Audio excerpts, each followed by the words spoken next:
Bonjour à tous les amis, j'espère que vous allez bien. On va démarrer une série qui me tient à cœur parce que ça fait des années que le Seigneur me travaille dessus.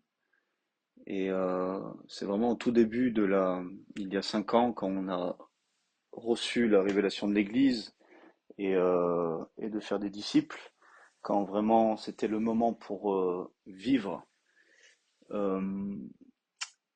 euh, le fait de faire avancer le royaume de Dieu en faisant des disciples et que Christ bâtissait son Église et, euh, et qu'on n'essayait pas, comme la plupart font, de bâtir l'Église de Jésus et en espérant que Christ va faire des disciples.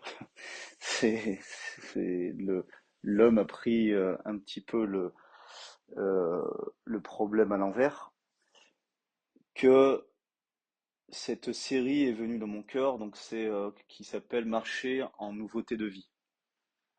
Et donc voilà, ça fait des années que le Seigneur me donne plusieurs enseignements par rapport à cela. Et j'ai pu donner cette série il y a quelques années dans les nations. Mais comme la parole est vivante et la révélation grandit dans le cœur de l'homme, donc en gros, c'est des partages, c'est des enseignements qui, année après année, prennent de plus en plus de profondeur. Et c'est pour ça que j'ai à cœur de commencer petit à petit cette série, de l'enregistrer, de le mettre sur YouTube pour faire profiter aux frères et sœurs de l'Église et voilà, de pouvoir partager ces révélations avec vous. Et le premier message de cette série euh, s'intitule la nouvelle naissance. Donc je sais que c'est un gros morceau, donc je ne crois pas pouvoir tout expliquer et je ne crois pas avoir la révélation complète et parfaite de la nouvelle naissance, mais en tout cas, j'ai juste envie de partager ce que Dieu m'a révélé et ce que nous croyons en tout cas avec les différents ministères de l'Église, de Christ ici dans les régions de France et dans les nations. Et, euh, et voilà, parce que c'est un sujet qui est aujourd'hui devenu banal. On, on dit à quiconque croit qu'il est né de nouveau, quiconque qui rentre dans l'Église et commence à être investi dans l'Église, on va lui dire qu'il est né de nouveau. Alors que je pense que ça a été vraiment trop minimisé dans l'Église, en tout cas dans la pensée évangélique, hein, depuis 80 ans. Et voilà, donc je vais m'expliquer. Donc je vais sûrement pas me faire des amis, des copains, mais c'est pas grave. Le but, c'est pas me faire des copains, mais le but c'est que la parole de Dieu soit libérée et que on puisse enfin euh, marcher comme des disciples et vivre la gloire de Dieu dans l'annonce de l'évangile et dans le fait de faire des disciples. Donc, vous savez que Christ, tous les apôtres, les disciples hein, de la Bible, et bien sûr nous aussi aujourd'hui, on est sur terre pour annoncer la bonne nouvelle du royaume de Dieu. Donc ça, c'est déjà très important. C'est la bonne nouvelle du royaume de Dieu. Donc cela signifie quoi? C'est le fait d'expliquer que le royaume de Dieu est désormais ouvert, accessible, et de montrer à l'homme comment nous pouvons y entrer et comment y demeurer pour l'éternité. Donc si nous voulons marcher et agir comme des disciples, nous devons être capables de guider une personne qui a été touchée par l'évangile. D'accord? Donc touchée par l'évangile, ça ne veut pas dire qu'elle est née de nouveau. On est bien d'accord? Donc touchée par l'évangile, par Jésus, d'accord? Il commence à avoir un premier contact, et son cœur il commence à être travaillé, ses pensées commencent à être travaillées. Donc on doit être capable de l'emmener dans ce royaume, dans le royaume de Dieu. Voilà le but de l'évangile et le but de la nouvelle naissance. Malheureusement, la plupart des chrétiens, lorsqu'ils rencontrent une personne comme ça, donc qui souhaite en apprendre davantage sur Jésus, ou qui se dit croyante, d'accord, hein, croyant et pas pratiquant, eh ben, les chrétiens vont avoir la tendance, la première pensée, c'est de l'emmener à l'église le dimanche matin, et même des fois de dire à cette personne qu'elle est sauvée parce que elle commence à s'approcher de Jésus, elle commence à croire, mais avec une croyance, on va dire, gréco-romaine, donc dans l'intelligence, dans le raisonnement. Et malheureusement, nous allons voir hein, que c'est pas ça du tout. Vraiment, c'est important de le comprendre. Pourtant, c'est le Saint-Esprit qui touche les cœurs. Et c'est à la personne de prendre une décision sincère dans son cœur pour suivre Jésus et non pas pour être adepte ou adhérer à une religion, à une dénomination. Donc, premièrement, la personne doit prendre une décision sincère, une reconnaissance de son état actuel, de son cœur, de son éloignement de Dieu, de sa rébellion contre Dieu, et prendre la décision de suivre Jésus-Christ. Là, on va dire que c'est des mots beaucoup plus bibliques que Jésus vient habiter dans ton cœur, par exemple. C'est beaucoup plus biblique de dire suivre Jésus, entrer dans le royaume, être en Christ. Donc le but de cet enseignement, ce n'est pas de déterminer l'heure ou l'exact jour, mais de s'assurer qu'une personne est véritablement née de nouveau. Voilà un peu le but de l'enseignement. Donc la première question qu'on va se poser ensemble, c'est qu'est-ce que la nouvelle naissance? Pour cela, on va aller dans Jean 3, verset 3. On va rester beaucoup dans Jean 3. Donc je vous mettrai bien sûr les versets sur l'écran. Jésus lui répondit, en vérité, je te le dis, si un homme ne naît de nouveau, il ne peut voir le royaume de Dieu.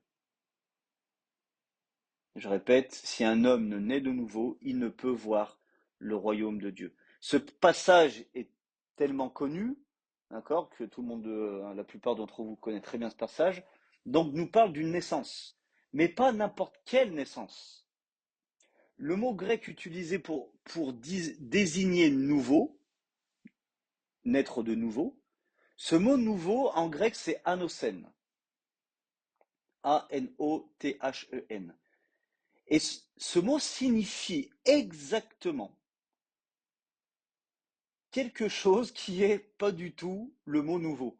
C'est quand même incroyable.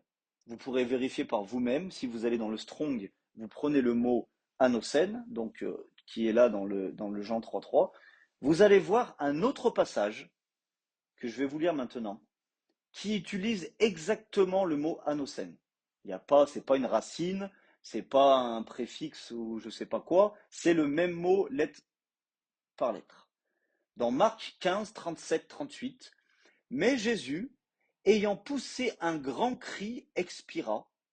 Le voile du temple se déchira en deux, depuis le haut jusqu'en bas. Donc, le mot anocène veut dire depuis le haut. Ce mot veut dire aussi d'un endroit plus élevé ou depuis l'origine. Donc, par conséquent, le terme exact de la nouvelle naissance, cela fait référence à une naissance d'en haut. Une naissance depuis le haut. Une naissance d'un lieu élevé. C'est quand même une révélation extraordinaire déjà de comprendre ça. Donc Jésus est très clair quand il fait référence à la nouvelle naissance, traduit en français nouvelle, mais il disait clairement à Nicodème, tu dois naître depuis le haut et non plus à notre nouvelle naissance terrestre, c'est-à-dire depuis le bas. Donc, il est en train de faire une distinction entre les choses d'en haut et les choses d'en bas. On est bien d'accord. Regardez ces passages qu'on prend ensemble. Jean 3, 6, 7. Ce qui est né de la chair est chair, et ce qui est né de l'esprit est esprit. Ne t'étonne pas que je t'ai dit, il faut que vous naissiez de nouveau, donc depuis le haut, d'en haut. Jean 3, 31. Celui qui vient d'en haut, c'est encore le mot anocène, est au-dessus de tous. Celui qui est de la terre est de la terre, et il parle comme étant de la terre. Celui qui vient du ciel est au-dessus de tous. Donc on voit que la nouvelle naissance marque une séparation très claire avec notre première naissance, c'est-à-dire notre vie terrestre. Pourquoi? Pour accueillir une nouvelle vie qui ne vient plus de la terre mais du ciel. C'est extraordinaire. Jésus est en train de nous apprendre. Et c'est pour ça que Nicodème, le pauvre, il a dû rien comprendre. On peut le comprendre parce que 2000 ans après, très peu comprennent cela. C'est que Jésus est en train de faire une séparation très claire entre les choses de la terre et les choses du ciel, entre la chair et entre l'esprit. Et il dit que celui qui vient d'en haut, il est au-dessus de tous. Et celui qui est de la terre, il parle comme étant de la terre. Donc avant notre naissance d'en haut, on était ceux de la terre. On parlait comme ceux de la terre. On agissait. On avait le comportement. On avait toutes ces choses qui venaient d'en bas, de la chair, de la corruption, du péché. Mais là, il est en train de dire que maintenant, on doit naître d'en haut. Et donc, il doit y avoir une séparation avec les choses d'en bas. Et c'est ça la première révélation et le premier élément de réponse qu'on a sur la nouvelle naissance, donc la naissance d'en haut. Mais une question va se poser ensuite. Comment naître d'en haut selon la parole? Et vous faites bien de me poser cette question parce que j'allais justement y répondre. Donc,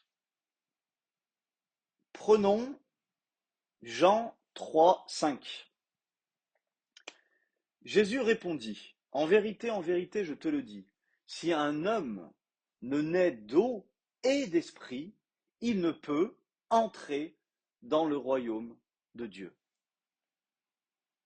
Donc, pour pas en faire une doctrine, mais on voit que une personne, quand elle commence à être touchée par l'évangile, quand elle commence à faire ce cheminement vers Christ, c'est comme si elle a un premier contact avec Dieu, avec le royaume. Et que là, le Seigneur nous dit comment entrer dans le royaume. Et entrer dans le royaume, on voit bien que c'est à la personne d'y aller. C'est pas marqué comment je vais te porter dans le royaume, c'est comment entrer dans le royaume. Donc on voit qu'il va y avoir une action qui va venir de nous. Il va y avoir une décision, il va y avoir une volonté qui vient de la personne. Jésus n'a jamais forcé quelqu'un à entrer dans son royaume. J'espère qu'on est d'accord avec ça. Et Jésus nous dit, la personne doit naître d'eau et d'esprit. Voilà un élément qui est extrêmement important. Et entrer dans le royaume, il faut comprendre que c'est à ce moment-là que commence la véritable vie. C'est à ce moment-là que commence la vie de disciple. Elle ne peut commencer avant.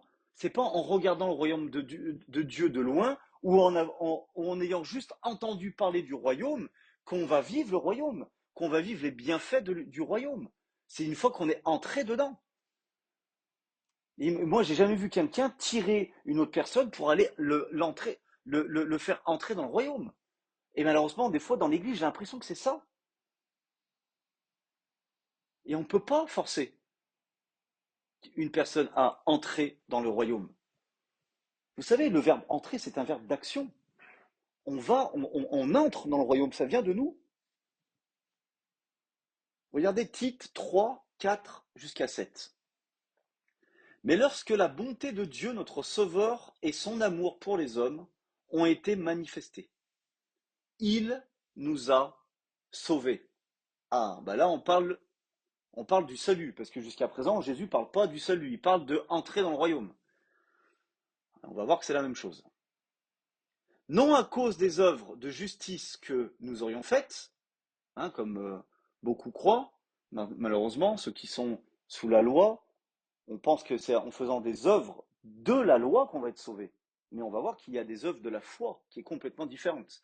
Et c'est pour ça qu'on a tout mélangé et on a enlevé l'œuvre de l'équation, alors qu'on va voir qu'il y a une œuvre, mais de la foi, mais non pas de la loi. Mais selon sa miséricorde, par le bain de la régénération et le renouvellement du Saint-Esprit. Il l'a répandu sur nous avec abondance par Jésus-Christ notre Sauveur, afin que, justifiés par sa grâce, nous devenions héritiers dans l'espérance de la vie éternelle. Il y a tellement de choses à dire. Je ne vais pas tout expliquer, mais on voit ce passage qui est merveilleux parce qu'on parle du salut. Il nous a sauvés. Et comment il nous a sauvés? Il nous a sauvés déjà par le bain de la régénération. Dans d'autres versions, on va parler du baptême de la régénération. Et ce mot régénération, en grec, encore une fois, il se traduit mot à mot par la baignade de la nouvelle naissance ou la baignade de la recréation. C'est juste extraordinaire. Donc on voit qu'il y a la baignade de la nouvelle naissance, donc baignade, baptême de la régénération. Le bain, c'est des synonymes de entrer dans l'eau, en tout cas dans un liquide. Et le renouvellement du Saint-Esprit, on voit que ça nous donne encore, ça parle maintenant qu'il y a un renouveau dans notre esprit via le Saint-Esprit. Parce que le Saint-Esprit ne vient pas habiter dans notre corps ni dans notre âme, il vient habiter dans notre esprit. Donc là, on fait notion de l'eau et de l'esprit. Ainsi, nous devenons héritiers du grand roi et nous recevons cet héritage dès lors que nous appartenons à la famille de Dieu.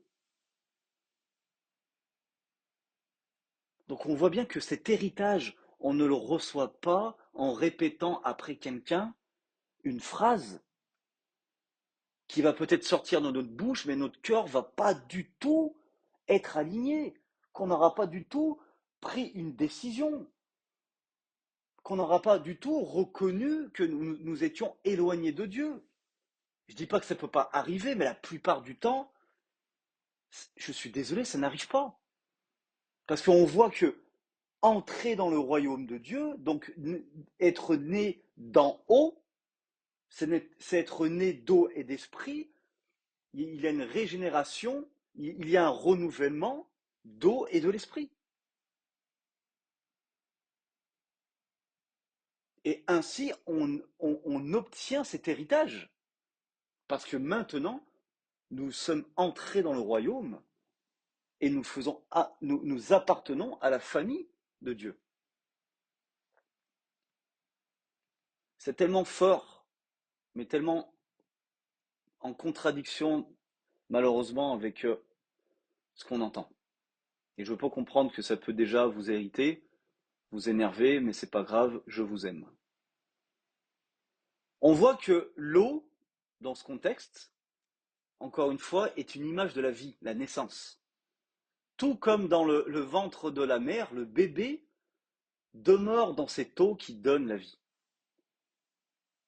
Et c'est une image magnifique parce que dans Tite, on voit bien, on parle du bain de la régénération. Et c'est comme si on parlait vraiment du bébé qui est dans le ventre de la mère et de sa mère dans ce liquide, dans cette eau. Et on pourrait dire ceci en référence à Jean 3,6 qu'on a lu tout à l'heure. Ce qui est né d'eau et de chair est chair, et ce qui est né d'eau et d'esprit est esprit. Ça ne serait pas faux de dire ça avec la révélation que Jésus nous donne. Parce qu'il dit que être né d'en haut, c'est être né d'eau et d'esprit. Donc avant, dans notre première naissance, on a été né d'eau et de chair, on est sorti de la chair, mais dans la nouvelle naissance, dans la naissance d'en haut, on est d'eau et d'esprit. C'est extraordinaire. Et surtout, Jésus nous a montré l'exemple parfait de cette naissance d'en haut en entrant lui-même dans l'eau et en recevant lui-même le Saint-Esprit. Je ne sais pas si on se rend compte de ça. Matthieu 3, 16, 17. Dès que Jésus eut été baptisé, il sortit de quoi? Il sortit de l'eau. Donc on parle bien du baptême d'eau. Et voici, les cieux s'ouvrirent et il vit l'Esprit de Dieu descendre comme une colombe et venir sur lui. Et voici une voix fit entendre des cieux ces paroles, celui-ci mon fils bien-aimé en qui j'ai mis toute mon affection. On voit encore cette signification de la nouvelle naissance. Jésus, c'est comme s'il a dit à Jean-Baptiste, il est bon que je le fasse pour leur montrer l'exemple, même s'il y a des significations beaucoup plus profondes aussi à cela que je ne vais pas partager avec vous aujourd'hui, mais on voit que Jésus est passé par là. Il est passé par ce baptême d'eau, ce baptême du Saint-Esprit, et on voit que le Père va dire, voici mon fils bien-aimé, voici l'héritage. Donc en gros, Matthieu 3, 16, 17, c'est exactement Tite 3, 4 à 7.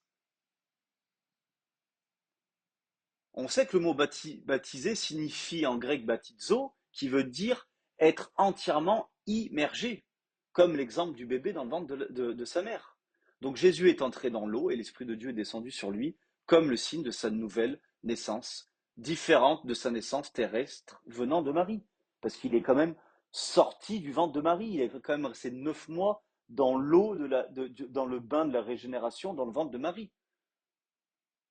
Et c'est comme si Jésus devait passer par là pour se séparer de la naissance terrestre, pour vivre enfin cette naissance céleste et commencer sa vie. Parce que, comme vous savez, c'est à partir de ce moment-là que Jésus a commencé pleinement sa vie de disciple, sa vie envoyée par le Saint-Esprit. Donc nous savons que Jésus est Dieu, mais quand il était sur terre, il était aussi pleinement homme. Ainsi comme nous, il a dû passer de la naissance d'eau et de chair à la naissance d'eau et d'esprit. Et comme je vous disais, on voit que le Père va déclarer que Jésus est son Fils bien-aimé. Donc c'est le signe de l'héritage et de l'appartenance à Dieu. Et moi, personnellement, je crois qu'à chaque fois qu'une personne naît d'en haut, en passant par l'eau et l'esprit, le Père déclare la même chose, haut et fort, pour que tout le monde l'entende dans les lieux célestes. Et que tous comprennent que maintenant cette personne appartient au Père. C'est juste extraordinaire. Si juste ça, déjà, vous pouvez comprendre et recevoir ceci, c'est juste extraordinaire. Si vous êtes né d'eau et d'esprit, sachez que le Père a déclaré sur votre vie, sur votre nom, que vous lui appartenez. Si vous avez des problèmes d'appartenance avec le Père, si vous priez encore Dieu, un Dieu qui est loin, si vous n'avez pas cette révélation du Père, cette relation avec le Père, voici un élément que le Père vous dit aujourd'hui, vous lui appartenez. Ça a été déclaré haut et fort. Donc, ainsi, par la naissance d'en haut, nous recevons notre nouvelle identité. Et on va prendre ces trois passages ensemble et on va arrêter là pour pas qu'il soit trop long, mais je vais faire bien sûr d'autres parties parce que j'ai pas du tout fini. Je vais prendre Philippiens 3:20 et les trois passages, je les ai mis en Bible français courant. Quant à nous, nous sommes citoyens des cieux. Quant à nous c'est qui? C'est ceux qui sont nés d'en haut. Paul, il faut vraiment que vous compreniez ça, s'il vous plaît. Paul ne parlait pas à des croyants. Quand Paul parle à l'Église, Paul, Pierre, tous les apôtres, ils, comment, comment dire? Ils faisaient très attention, et on voit dans les actes des apôtres, que tout le monde fut baptisé d'eau, et tout le monde euh, euh, fut baptisé du Saint-Esprit. Et on le voit dans tous les actes.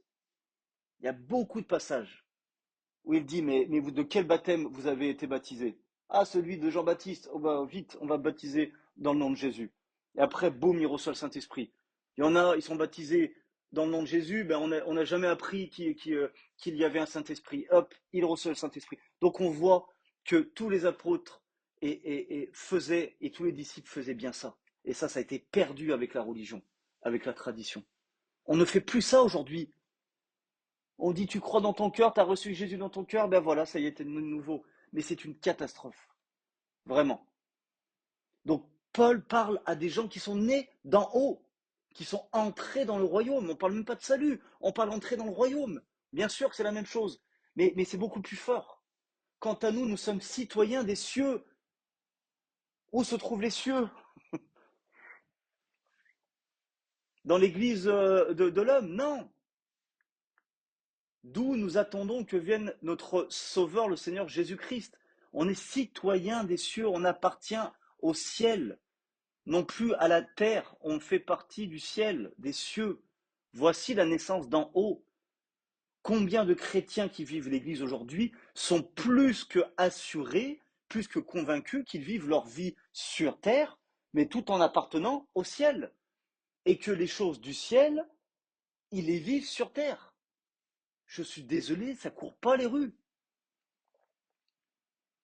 Galates 3, 26, 27. Car vous êtes tous enfants de Dieu par la foi qui vous lie à Jésus-Christ. Ah, donc là, on parle de la foi.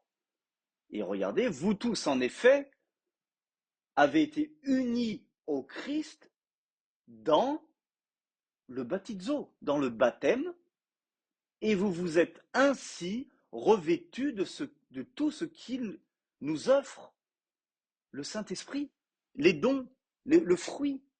Donc on voit encore que on est enfant de Dieu par la foi qui nous lie à Jésus.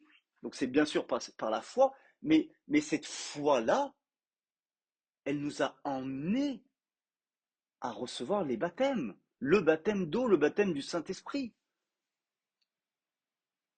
C'est extraordinaire que comment je prie que vos yeux s'ouvrent et que vous allez voir que dans toute la parole, dans tout le Nouveau Testament, vous allez voir des dizaines de passages qui parlent de ce principe à chaque fois.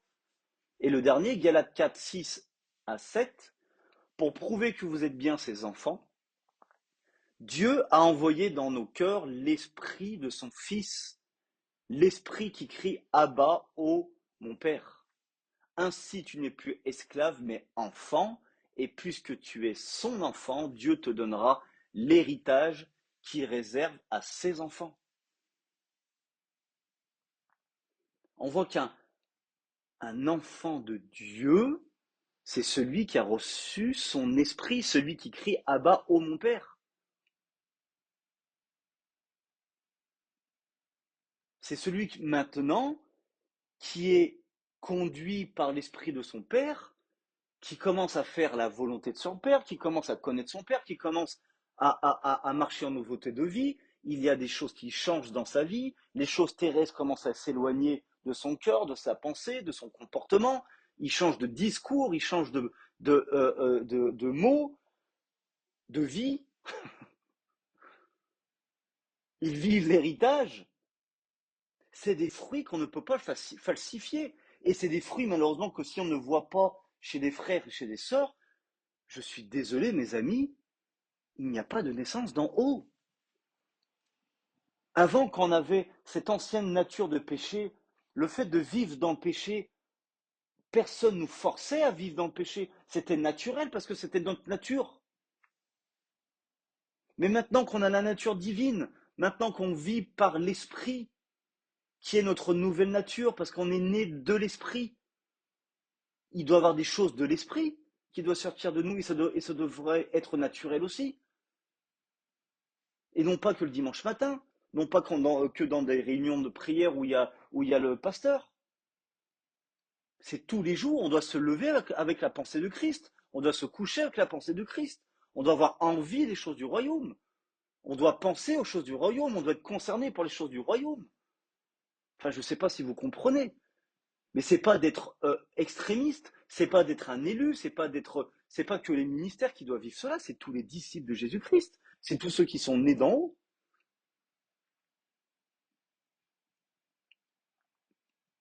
Voilà, je vais m'arrêter là, comme ça va vous laisser le temps de digérer et peut-être m'envoyer des mails pour me dire votre mécontentement. Mais je vous laisse réfléchir à cette question. À votre avis, qu'est-ce qui permet de passer d'une naissance à une autre? C'est une bonne question, hein? Je sais qu'il y a plein de gens qui se la posent. Donc on va essayer de reprendre l'enseignement en répondant à cette question. Donc méditez, vous avez les versets, vous avez l'audio, méditez là-dessus déjà. Et je prie que le Saint-Esprit ouvre les yeux de votre cœur et que si vous faites partie des personnes qui écoutent ce message et qui sentent, d'accord, que dans votre vie, il n'y a pas eu de changement, depuis qu'on vous a dit que vous êtes né de nouveau, depuis qu'on vous a dit que vous êtes chrétien, que vous êtes sauvé, posez-vous juste cette question. C'est pas un jugement, c'est pas une condamnation. Mes amis, notre but c'est que tous soient sauvés. D'accord? Notre but c'est que tous rentrent dans le royaume de Dieu et surtout portent du fruit pour le royaume et commencent à vivre pour le royaume et comme le royaume. Donc posez-vous cette question, parlez au Seigneur. Demandez-lui qu'il vous montre. Pourquoi il n'y a pas de fruit de l'esprit en vous? Pourquoi le don du parler en langue qui est ce sceau de Dieu pendant le baptême du Saint-Esprit. Pourquoi cela est bloqué? Pourquoi il n'y a pas ces choses que vous lisez, que vous voyez chez les autres? Pourquoi vous ne le vivez pas? Et demandez-lui simplement, Seigneur, remplis-moi de ton esprit. Repentez-vous, reconnaissez que vous ne vivez pas ces choses et que ce n'est pas lui le problème. Et moi, j'aime quand je sais que c'est moi le problème ou que c'est les choses qu'on m'a enseigné le problème. Parce que je sais que moi, je peux changer. Mais si on dit que c'est Dieu le problème et c'est Dieu qui bloque, Dieu, on ne peut pas le faire changer. Donc soyez contents que peut-être le problème vient de vous. Remettez-vous devant Dieu et je vous le garantis, si votre cœur est sincère, vous allez maintenant parler en langue, vous allez maintenant être rempli du Saint-Esprit. Vous allez maintenant commencer à porter du fruit de l'Esprit, être renouvelé dans votre pensée, avoir une capacité nouvelle, commencer à marcher comme un disciple, commencer à manifester les dons, la puissance de Dieu. C'est en tout cas vraiment, c'est tout ce que, pas je vous souhaite, mais tout ce que je déclare sur vos vies. Soyez nés d'en haut, soyez remplis du Saint-Esprit. Et que si aujourd'hui vous n'êtes même pas baptisé d'eau, si on veut, vous écoutez ce message, vous n'avez jamais entendu ça, envoyez-moi un, un commentaire, je vous donnerai mon numéro et on priera ensemble. Et on vous aidera à naître d'en haut. Voilà, je vous souhaite une bonne journée, soirée, ça dépend à quelle heure vous écoutez ça, matinée. Et en tout cas, soyez bénis par la parole de Dieu.